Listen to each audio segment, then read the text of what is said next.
Hello, everyone, and welcome to Week 5 of From the Stands College Football Game Day Show. My name is Brian. Alongside me is Andy Hopper and Tom Scavetta. Yet again, the boys are back at it. We'll jump right into our weekly recap of Week 4. Andy, we'll start with you. What was on your card last week? What was interesting to you? What was interesting to me? Well, Illinois got back on. They're back in the win column, albeit not very impressively over Florida Atlantic with a backup quarterback. 23-17.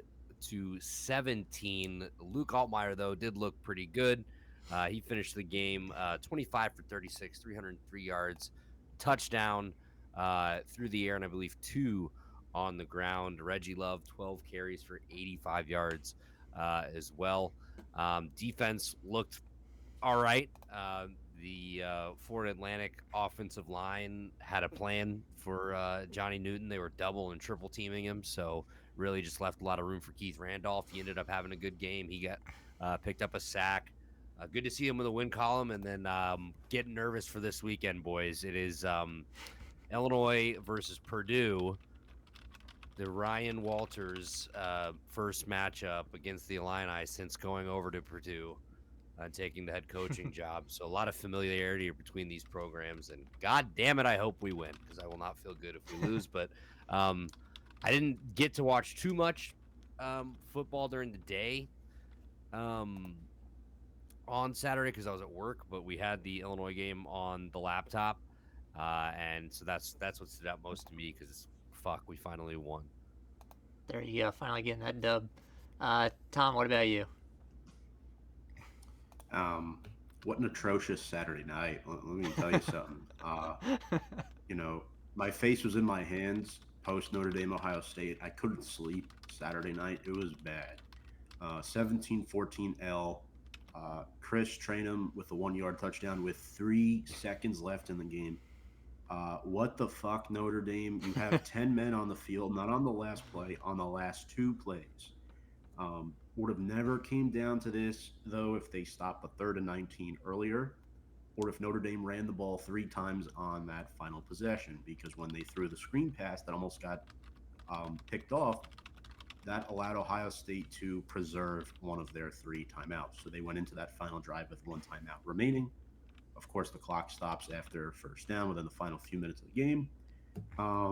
Hartman looked good, I would say. He threw a touchdown pass. Um, Audric Estime, 5 yards per carry, only had 14 touches. Jeremiah Love, 8 rushes, 57 yards. I mean, the 5-man backfield continues to impress. I thought Mitchell Evans was really good, tight end, really starting to show some promise. I also like the way Javante Jean Baptiste played, had 8 tackles, and Notre Dame had a huge stop on fourth down in that fourth quarter. I don't know if you guys remember. It was like fourth and inches or whatnot, and they Yeah. stuffed them. Javante Jean Baptiste stuffed them. They contained Marvin Harrison to just 32 receiving yards on 3 catches. Notre Dame had 0 turnovers, held onto the ball for 35 minutes. How the fuck do you lose this game? And I get it. Travion Henderson ran the ball really well. He had 100 yards and a score, but Kyle McCord did not play better than Sam Hartman, as expected.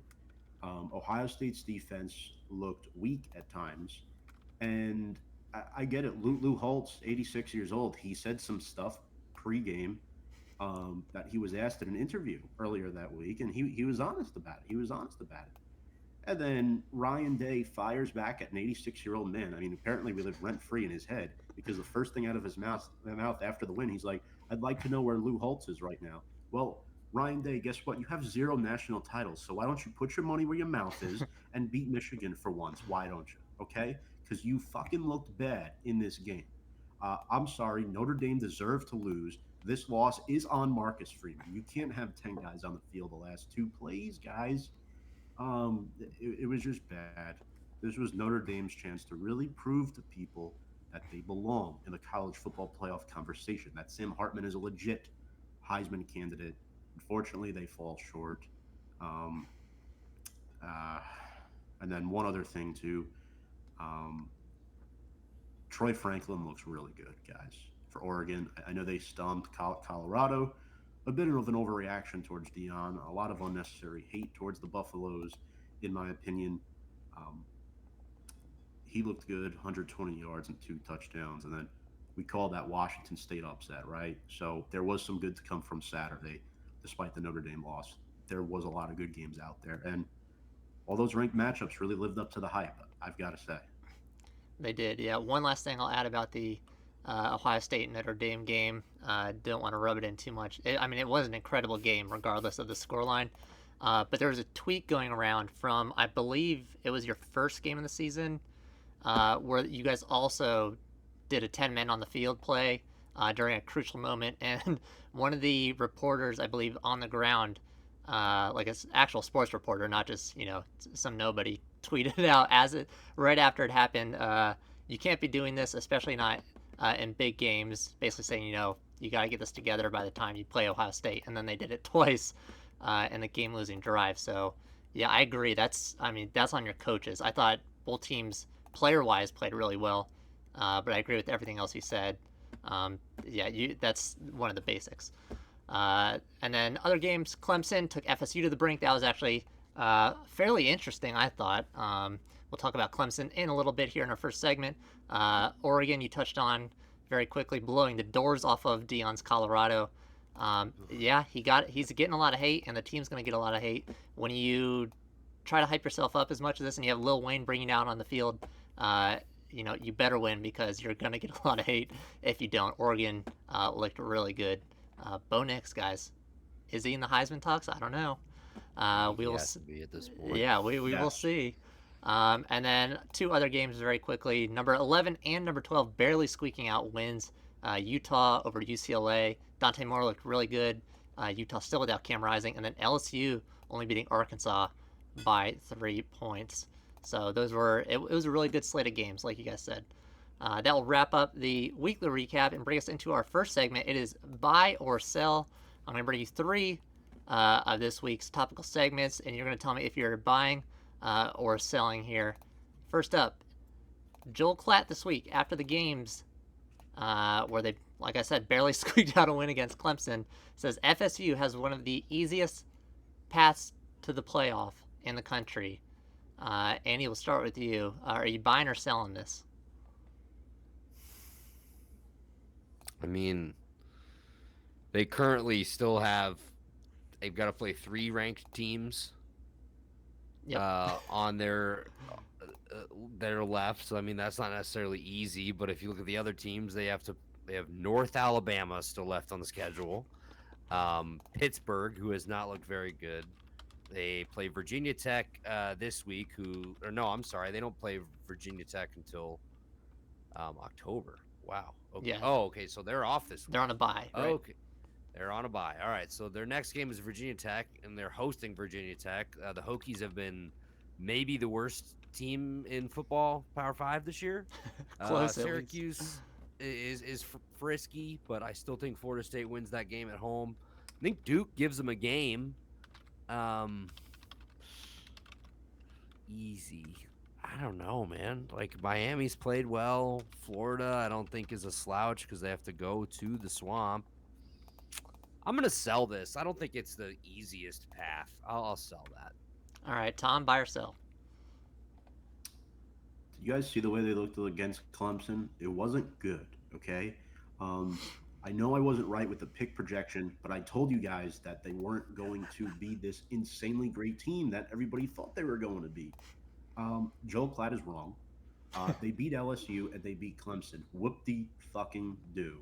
Now they have to play Duke at home, Miami of Florida at home, and then they're at the Swamp as well. And then you have the ACC title game. I don't know how much weight that will carry at that time, but if you're an ACC team, you pretty much have to go perfect to get in, unless your name is Clemson in previous seasons.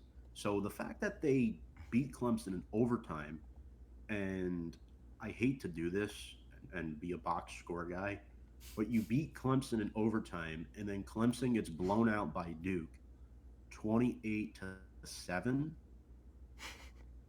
Duke's beating Florida State. They will, if they continue to play like that.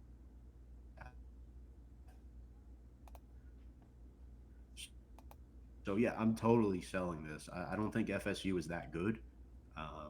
Yeah, so definitely a sell for me. It's hard. Yeah. It's very definitive the way that he worded it. Um, if you're saying easiest, I have to say it's a sell. If you're saying one of the easiest, I it's hard because I mean the ACC is one of the weaker conferences, but Duke does look really good. They play Miami, who's number 18. It is at home, granted, but I think if you said this right after Florida's loss, I would 100% buy this because Florida looked god awful. But Right. they recovered nicely and they actually look like a decent team. And that game this year is in Gainesville. So that is probably going to be more difficult, uh, especially to end the season. This is the last game of the season for them in terms of regular season. So it's looking a lot more difficult than it did just a few weeks ago. Um, so yeah, I'm going to sell this. It's definitely not the hardest. You got teams like Washington that 5 of the last 6 games that they have on their schedule right now are against ranked teams who are definitely have a tougher path. But this isn't easy, um, all the way down the card. I'm just looking at the entire thing. I think Duke's going to give them a problem. Miami might give them a little bit of a problem. And Florida, that might surprise a lot of people. So I'm going to sell on this one as well. Next up, we have the CFP possibly going to a 5+7 format starting in 2026. Obviously, when the Pac-12 was alive and had a heartbeat, this was supposed to be a 6-6, wherein the 6 best conference winners would get a free slot, and then your 6 next best ups. But the Pac-12 is dying, and they want to go to a 5-12. Tom, we'll start with you on this one. Are you buying that this is where we're headed with the CFP, and if so, are you buying or selling that you like the format? Yeah, I mean, I think I'm buying this one, the 5+7 format. AAC Commish Mike Oresco pushing for the 6+6 so that G5 schools get 2 guaranteed champs in the new 12-team format. That is if there is no Pac-12, of course. Yeah, I'm buying it. I mean, this is what a lot of people would like. The Power Five conferences each get their conference champ, and then the 7 at larges. So I'm definitely buying this one. Also, apologies about the rain in that last topic as well, causing some little internet flare ups here. Not to worry. I know well about rains and hurricanes down here, as we've seen in previous episodes. Andy, buying or selling this one? I think I'll buy this one, Brian. Yeah, I don't see why you wouldn't do this format, and I think it makes it a little bit more fun. I always love seeing the G5 teams thrown in the mix. So yeah, I'm gonna buy. Yeah, I'm a buy here as well. I think the 6+6 was going to work out really well. I think even if we get a scenario where the Pac-12 eats up the Mountain West, and they can, maybe, add in. I think we talked about this a week or two ago. Add in, a few nibbles of solid teams in there to get them to 16 teams that are solid. You can stay with the 6 for 6, but if that doesn't happen, Oregon State and Washington State just say screw it, we're going somewhere else. And the Pac-12 does fold. I think or the 5+7 does work really well, and I kind of like it better than the 6+6 because to me the at-large teams is where the fun is really going to be at. Obviously, you want your conference winners in there, but there's every single year we see non-conference winners that are deserving. So it'll be interesting to see who gets in and how they're seeded because if they do move to those on-campus games, that seeding is going to be really important. So conference title games will be that much more important, and the seeding going into the selections will also be important as well. So I'm buying as well. Last up, we have Dabo Sweeney. Says Clemson was 3 plays away from being a top 5 team in the nation. Andy, starting with you on this one. Do you buy or sell this? What 3 plays is he talking about? I mean, I don't think even if they did have that extra play or whatever he thinks they needed to beat Clemson, I still don't think they're a top 5 with 1 loss. Beat what about FSU? You mean? Yeah. Okay. Clemson beating FSU. Yes, correct. Sorry. I still don't think they're top 5 with 1 loss. Because what about the Duke game? You weren't fucking 3 plays away from beating Duke. They beat your ass, Dabo. Yeah, I'm selling this. 100% selling this. All right, Tom. Yeah, if you have to think about this one, it's not a good look for Dabo saying that. I mean, yeah, entitled to his own opinion, but the team is 2-2. They blew a 3-point lead against FSU at halftime. I'm selling this one too. Yeah, it's going to be a sell for me as well. I think this is a pretty easy one, but I had to put it in here for the ridiculousness of it. The exact quote was, "This bunch, this is a team, and my heart breaks for them because I know how talented they are. They're literally 3 plays away from being a top 5 team in the country, and their narrative is how good they are, and I'm trying to tell them, and the narrative is how good they are, and I'm not trying to tell them that they're not good. That's the reality."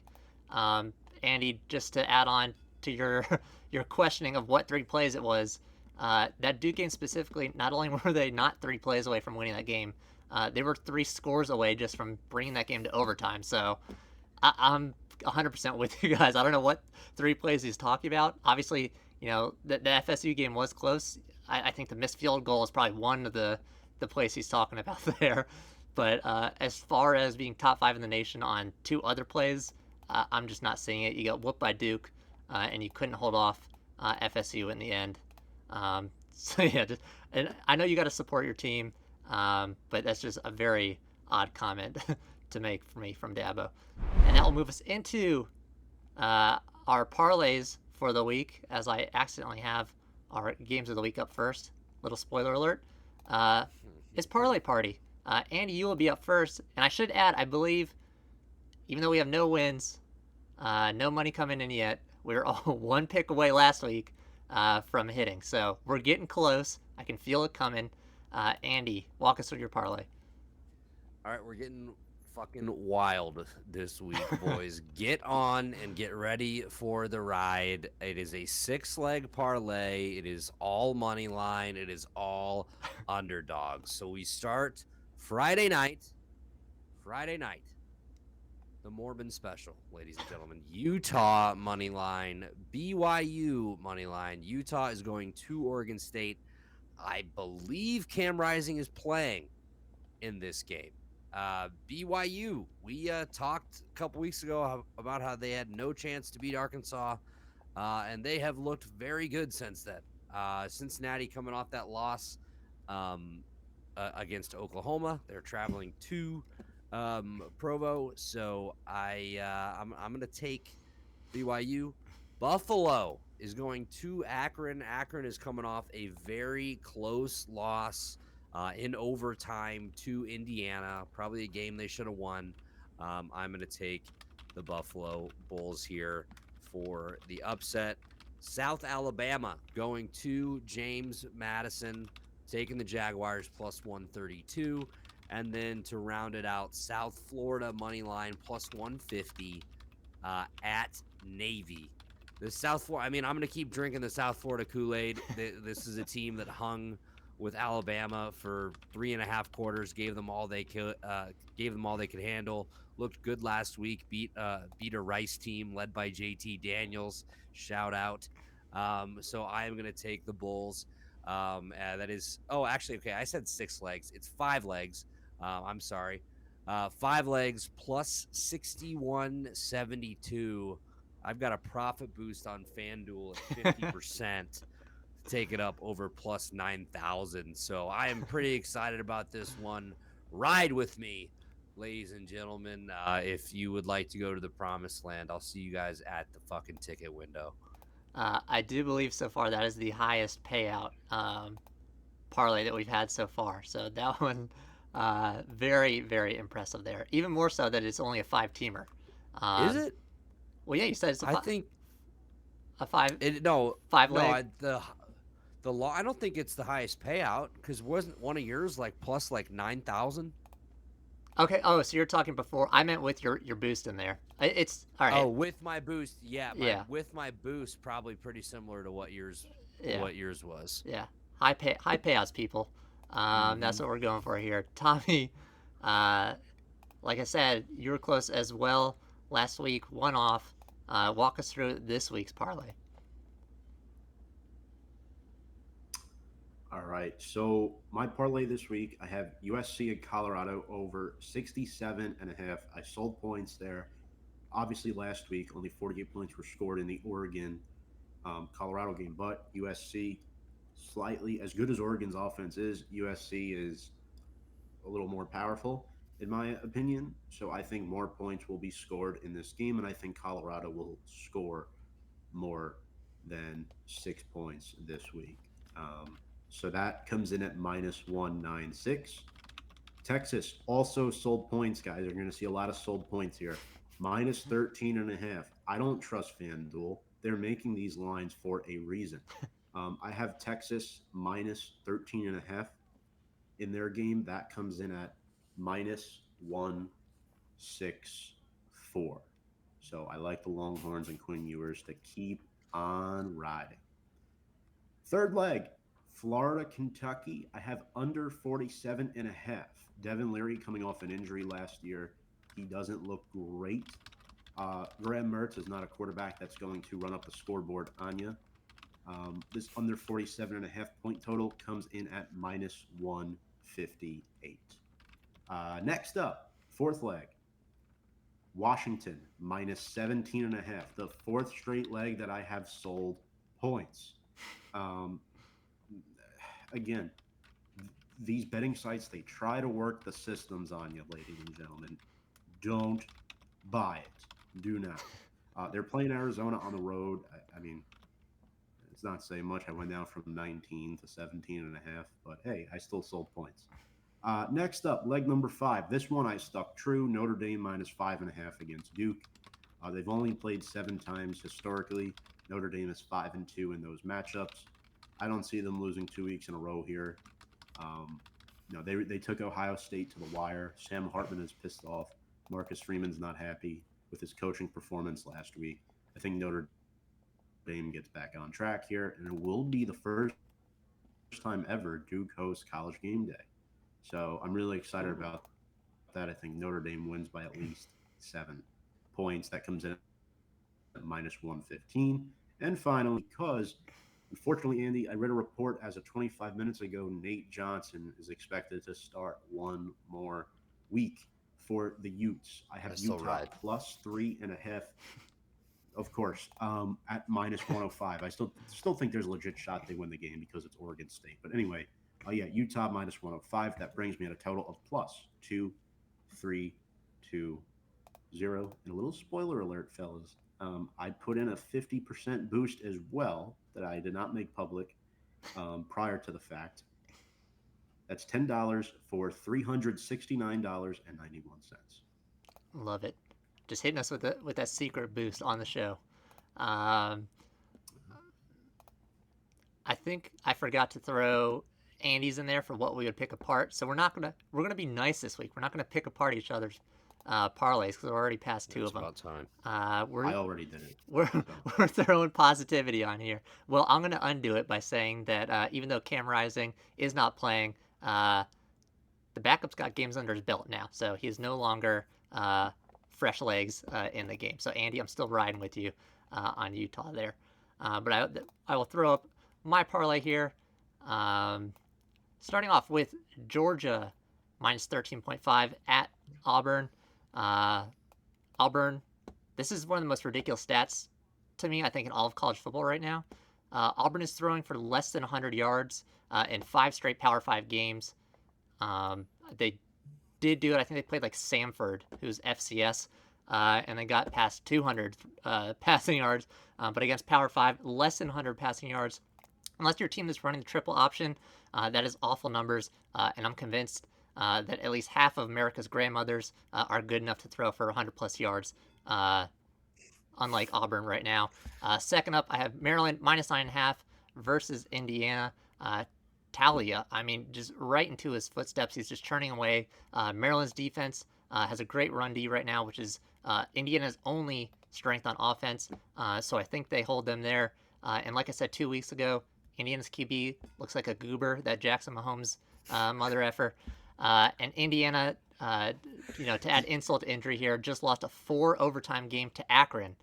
So they're going to be tired and embarrassed from that one. No, they won. They won. Sorry, yes, one, but it was a 4 overtime game to Akron. Against Akron. Right. Yeah. Still not much better. You get the W, Uh-huh. but not much better. Yeah. Third up, I have Georgia Tech minus 19.5 versus Bowling Green. I'm riding with Georgia Tech until it doesn't work. They just look really good. This team they just look different under a pass first offense. And Haynes King, the transfer QB, is just doing work right now. Bowling Green's QB has more interceptions than TD passes. So if you're concerned about Georgia Tech's defense here, don't be too concerned because Bowling Green's offense is non-existent and it doesn't function well when it is on the field. And lastly, I have not lastly. Texas State minus 7. This is my fourth one at Southern Miss. I sold some points here. Little known fact: Texas State has the second most transfer portal additions in college football this year. They're just out there snagging guys left and right. That includes ex-LSU and Auburn QB TJ Finley. They're tearing it up. Southern Miss just not that good, so a nice little plus 109 there for that one. Fifth, South Carolina, who's looked a lot better than I thought they would. Spencer Rattler, one of the guys that we like to give shit every now and then, but they look fairly good for what their schedule has been. At Tennessee, who's been a little bit shaky, you get them plus 14.5. I sold, I think, a half point there, so I'm now realizing if it goes to overtime, that doesn't help me much. So let's hope that they lose by 13 or less. And then lastly, Andy, I am riding with you here on USF as well. They look, I can't believe I'm saying this as a UCF fan, but they look competent. They look good. They took Alabama to the brink. I almost threw them on my card last week because they were underdogs against Rice. I believe they were too. plus 5, and that was really good payout. They won that game. They're plus 136 here against Navy, so I'm throwing them on since I didn't do it last week. Plus 3,680, $10 to win 378. That is my parlay. That was a long one. That'll move us into the shots and chasers. These are the games of the week, starting out at noon. This might be the last time we have Colorado on our card, boys and girls. This is possibly the end of the hype train here. They're playing USC after getting blown out by Oregon. Another tough test. Andy, do they get redemption here? I'm sorry, Prime, but there's just no way. I mean, USC's averaging 580 yards of total offense per game. 192 of that's on the ground. And Colorado's giving up 206 yards on the ground. We saw it versus Oregon, guys. They were giving up 8 yards a carry. They're not. No, they can't stop USC. They can't stop a nosebleed. He just does not have the dudes on defense. I think Shiloh in the secondary has played great. He's had some nice moments for him, but they just do not have enough up front. That is on the offensive line and on the defensive line. I don't know if they only score 6 points this weekend. I think they do score a little more, but I absolutely believe USC covers with ease. All right, Tom. Yeah, USC's going to win. They average 569 yards of offense a game. Caleb Williams, miraculous. 18 total touchdowns for him with 3 on the ground. Marshawn Lloyd's been solid, averaging 9 yards a clip. They got Taj Washington and Brendan Rice, their go-to receivers, each with 4 and 5 touchdowns, respectfully. And Shadur Sanders and that Colorado offensive line will need to be near perfect in order to just have a chance in this game, and that's not going to happen. As a defense this year, the Buffaloes have, forced a few turnovers, but there's been a lot more bad than good with them. Omarion Cooper, Shiloh Sanders, and Trevor Williams for Buffaloes to stick around even in the first half. So I'm picking USC comfortably. Yeah, I'm going USC as well. It's going to be a heck of a QB shootout. We got last year's Heisman winner, Caleb Williams, against Shadur Sanders. Listen, this Colorado team brought in 60 new players. We talked about that in the opening weeks, how tough that is to get your team to be collectively, just running on all cylinders. That's a lot of new guys to bring in and get together, to feed into one system, especially with a new coach in Deion Sanders. So everything is just so new to them.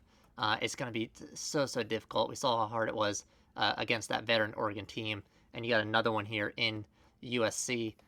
But yeah, I mean, Caleb Williams, probably one of the front runners for Heisman again. 1,200 plus yards, 15 touchdowns, and no interceptions. Colorado's trenches look god awful. They're so small. And then in the secondary, they're going to be without Travis Hunter as well. And speaking of those trenches, Sanders. Did we lose Tommy? Oh, no, we did. Uh-oh. Tommy, Here he is.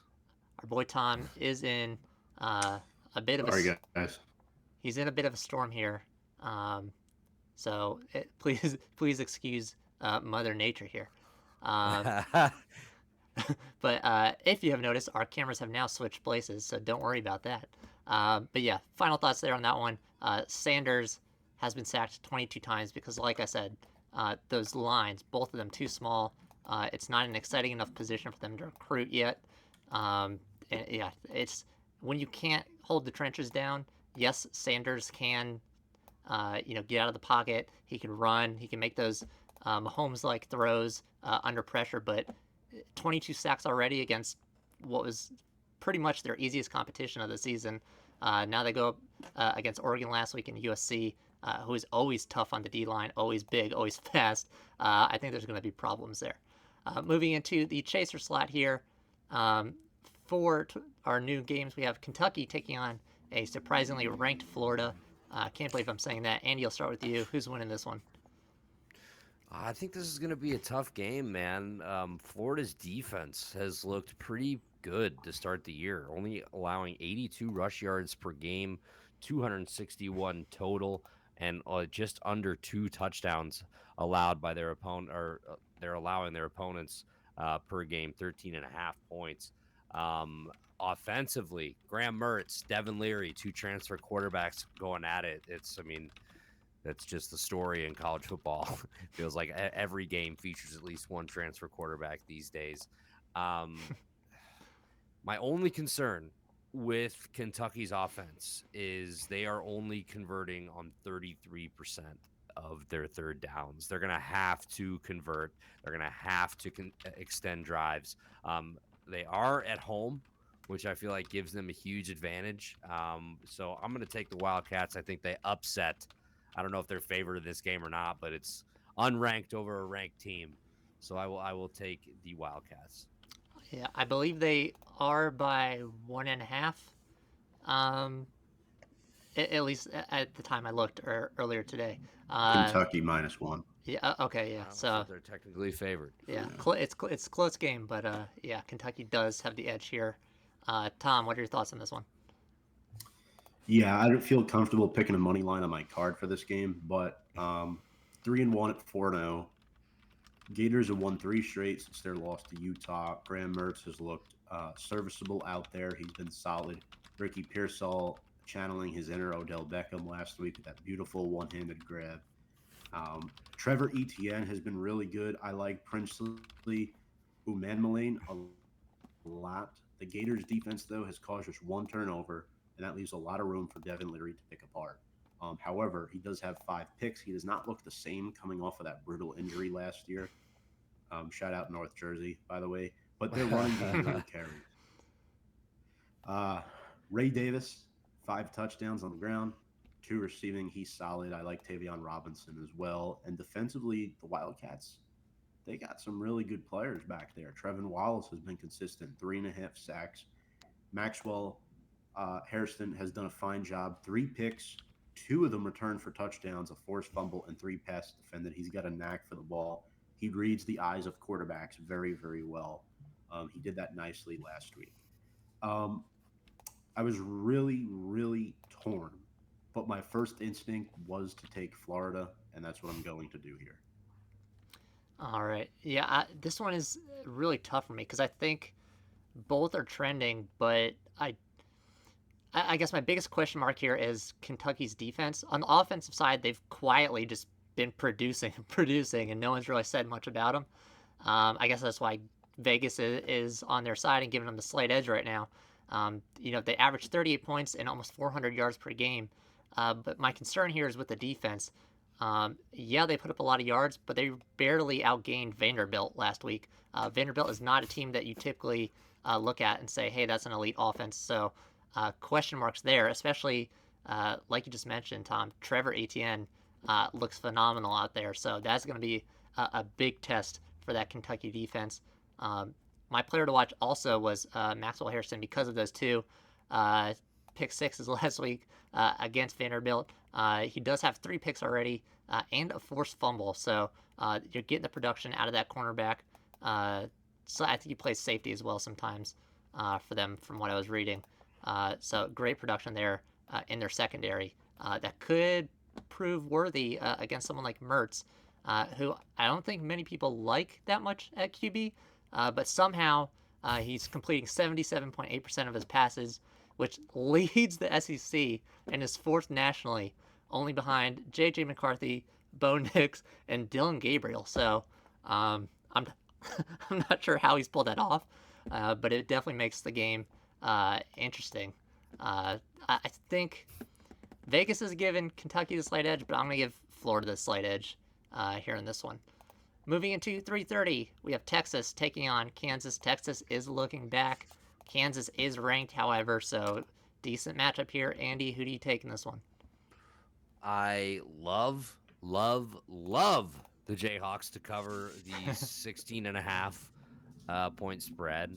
I also, I'm going to say it, boys, sprinkle it. Sprinkle the money line. Last time they played, Texas did win. If you remember, a couple years ago, I believe Kansas got the victory. So if you look at both these offenses, it's 2 very high octane offenses. They're both averaging over 35 points per game. And the defense, it's not anything to really write home about, both giving up over 300 yards per game. I think Texas wins the game. I do. But I love the Jayhawks to cover here. Back-to-back 4-0 starts for Kansas. What? What is happening? But yeah, the Longhorns win. Jayhawks cover. It is wild. We're living in a different timeline now, post-COVID. Kansas is suddenly good again. Tom, who are you taking in this one? Yeah, Kansas is starting a rough stretch here. I mentioned earlier, Kentucky's got 4 ranked opponents in a row. Kansas is, similar trend here, maybe not ranked, but tough games. Longhorns coming off a 38-6 win at Baylor or versus Baylor. This could be the most complete team in the nation. The O-line is legit. I'm just really impressed with Quinn Ewers and what he brings to the table. He has not made pretty much any mistakes this season yet at the quarterback spot. I really like their running back, Jonathan Brooks, who's done a fine job replacing Bijan. Xavier Worthy is worthy of the spotlight. 3 touchdowns on the season. He's been phenomenal for them. He is their alpha offensively. And you add Adonai Mitchell with 3 touchdowns and tight end Jatavion Sanders. All 3 of those guys should be NFL draft picks this year. And then defensively, you're looking at Byron Murphy II, Jalen Ford with those 2 picks. The Longhorns going up against Jalen Daniels, who's looked solid thus far. He's been pretty good. Again, Ewers is the better quarterback in this game. It's not close. Devin Neal and Daniel Highshaw run the ball really, really well. Neal with those 5 touchdowns. I like Luke Rim, but I'm looking at Worthy against Kobe Bryant. That matchup, Kobe Bryant's a good corner for them. With those 2 picks, a forced fumble. But I think the O-line is able to offset the rush. Their blitz frequency will be a little off-kiltered in this game with Robinson and Booker likely drawing double teams on that offensive line. So I like the Longhorns to win the game. I sold at 13.5 rather than 16.5. So I think Andy is onto something there. But I think Texas is the superior team. Yeah, I agree. I don't think Kansas gets it done against Kansas. Again, this is a matchup to the last 3 undefeated teams from the Big 12, which is why Kansas is ranked, but only shooting up to number 24. I guess the voters are watching something. They're a little hesitant, and I think like you said, it might be that line play because their offense looks good, their defense looks above average. I'll say Jalen Daniels, a QB for Kansas. He's going to be the best QB that Texas has gone against thus far this season. He's mobile. I know everyone loves a good mobile quarterback in college, especially when they have a decent arm, which he does. It's not elite, but it's better than average. And he looks calm under pressure as he did last year. So he will be a challenge for them to defend past their D-line, because Texas's D-line is pretty superb so far. They have 13 sacks, and that's going to be something to watch against Kansas State's running back Devin Neal, who averages 99 yards a game and has 5 touchdowns already. But that D-line, like I said, they are stuffing basically everything that has come their way thus far, allowing just 87 yards per game on the ground and 1 rushing touchdown. So if Kansas wants to be in this game, they're going to have to do it through the air as well. I don't think they have enough here to take down Texas. Because like I said, Texas, they're back, boys. So I'm taking Texas Longhorns here as well. Moving into the chaser for 3:30, we have Nebraska taking on Michigan. We're all thinking this is going to be a bit of a blowout here, but wasn't much else for the slot. Andy, I'll start with you. I don't think you're going to go with Nebraska, so I'll say, how close do you think they get to Michigan here? I mean, I can't believe this game is even on the card. This game is going to stink. This game's going to stink. So 17.5-point spread currently. Michigan favored, obviously. Michigan is 0-3-1 against the spread so far on the year, guys. So they haven't been doing a great job at covering, but I just cannot see Nebraska keeping this game that close. Heinrich Harburg getting the start for the Huskers, technically the backup. Jeff Sims still out for the Huskers. So for the year, so 2.5 games. Like he came in at the end of the Colorado game.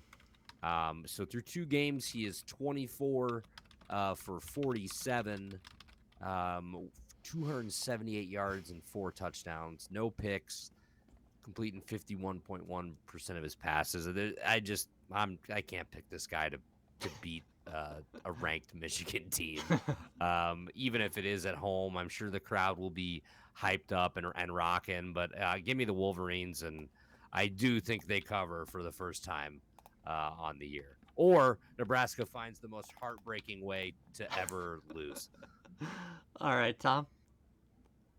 I mean, they're coming off that 31-7 win over Rutgers. Michigan has not allowed more than 7 points in any of their first 4 games. The defense is really good. Again, you could argue cupcake opponents, but stats are the stats, right? The facts are the facts. So J.J. McCarthy, he looks solid. He completes just under 80% of his passes. He's got good receivers. Roman Wilson's phenomenal. 6 touchdowns already through just 4 games. Cornelius Johnson as well brings a lot of size to the table. Blake Corum, 8 rushing touchdowns, just 350 yards on the ground, though. McCarthy showing that he could air it out a little bit more. Shout out Brian McCardle for picking Corum to run under 1,000 yards this season. He is on pace to finish around 850 to 900 as we speak. Colston Loveland, the tight end, gets love over the middle of the field. We'll see how the Cornhuskers can offset that. Chris Jenkins sheds blockers for them on that defensive line. Mike Sanderstill is really good too. A couple picks. Cornhuskers lost their first 2 games. They should have beat Minnesota, but they blew it. They lost to Colorado. Matt Rule is clueless. Heinrich Harburg starts in place of Sims again with that ankle. As Andy mentioned, Heinrich's a dual threat.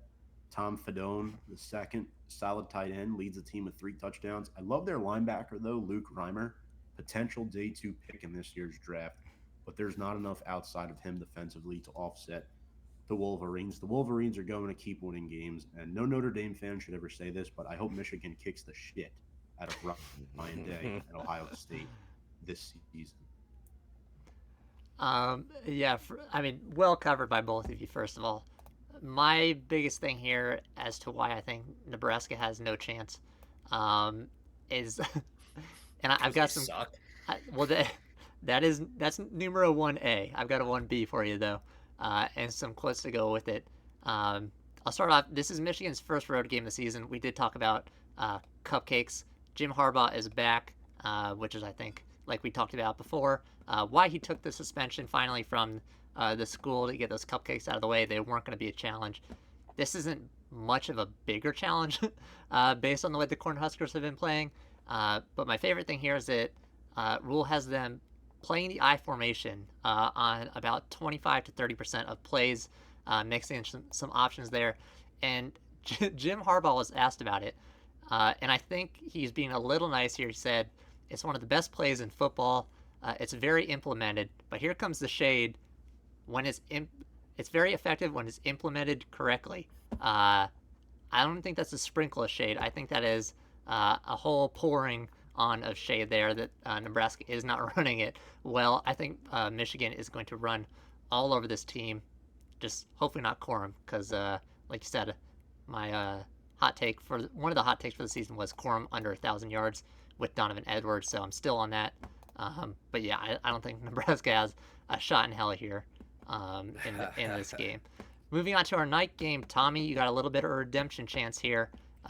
Duke versus Notre Dame, a ranked Duke. So if you pull it off, it'll definitely look good on the resume. Duke has been one of the stories of the season so far.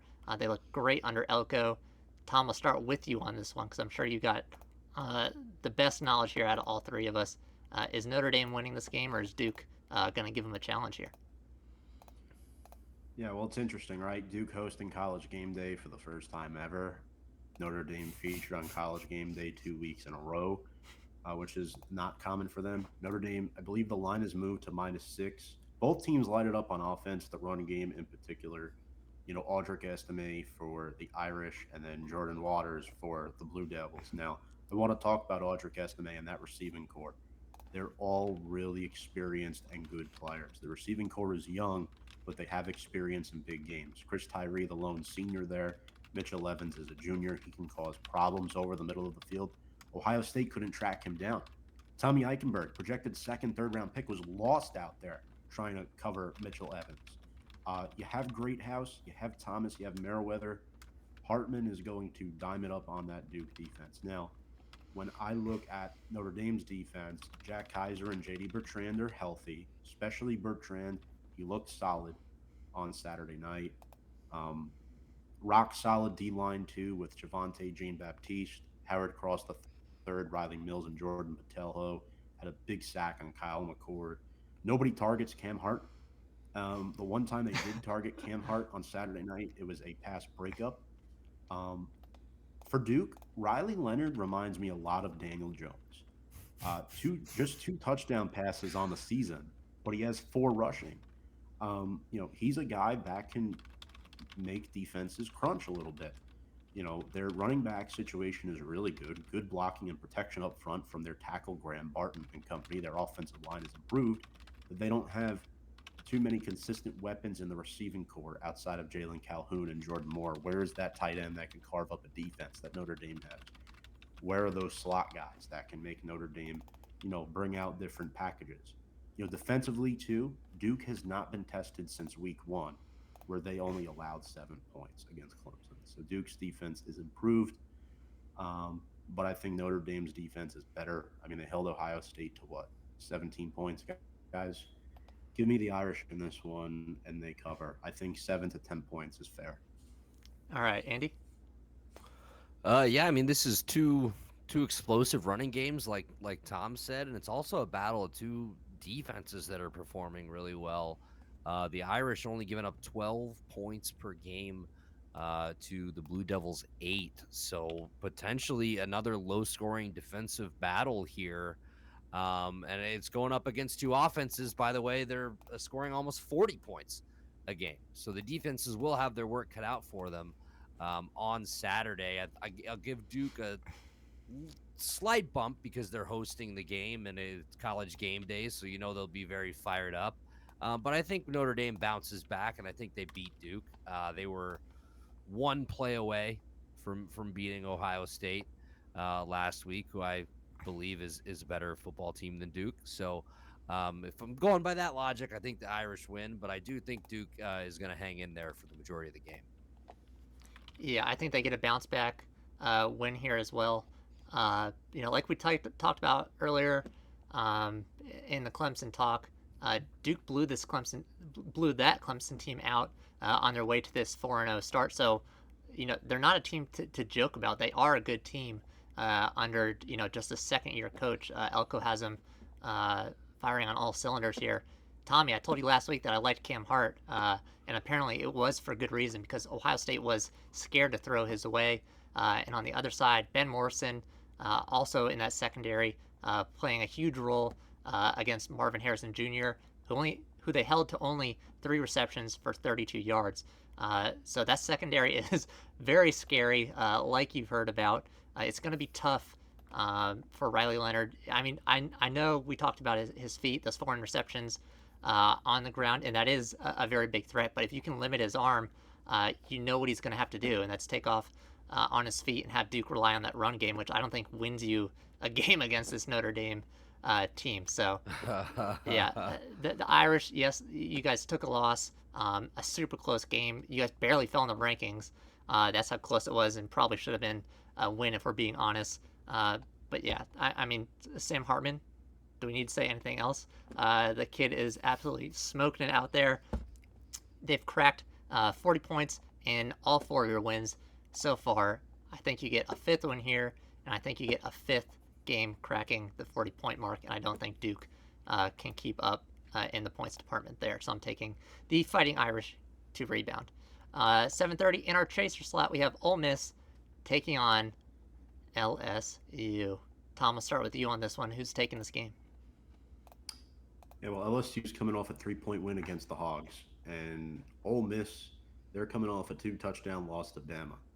A 2-touchdown loss to Bama in 2023 is not the greatest. USF lost by 2 touchdowns to Bama. That being said, LSU has averaged 530 yards of offense this season. They've looked great since week 1 loss to FSU. They're back up to 13 in the rankings. I like Jaden Daniels a lot. Good completion percentage, throws a lot of touchdowns, just 2 picks. Notre Dame transferred Logan Diggs in the backfield, has been solid for them. Brian Kelly knows how to utilize him well. Malik Neighbors, probably a first-round pick in this year's draft, I'd say. 5 touchdown receptions already. Brian Thomas Jr. with 5 as well. So Daniels can throw the rock. And defensively, I'm concerned about Ole Miss's offensive line protecting against Harold Perkins Jr., a guy who, yes, he only has 2 sacks, but his pass run win rate is off the charts. It is in top 10 among edge rushers in the FBS. Omar Spates, Deuce Chestnut, both guys to look out for the Tigers defensively. Jackson Dart, he's healthy, I believe, again. He's dual threat. He runs the ball well. Quinshawn Judkins is a solid running back. They need to use him more. They need to keep LSU's offense off the field if they have a shot at winning this game. What they do have is the home crowd behind them, and they're only 2.5-point underdogs as well. But here's where the Rebels really excel. Their passing attack. Well, Jordan Watkins, almost 350 receiving yards through just 4 games. Dayton Wade, 303. Trey Harris, 5 touchdown catches. And the Rebels defense also has 14 sacks, 3 of them from Suntrain Perkins. I really like this game. This might be the game of the week, guys, over Duke Notre Dame. Whoa. Quietly speaking, yeah. I think it's going to be that good. And I have LSU winning by a field goal. I think the Tigers survive, and Brian Kelly keeps the media quiet this week. Ooh, that's an interesting take there, Tommy.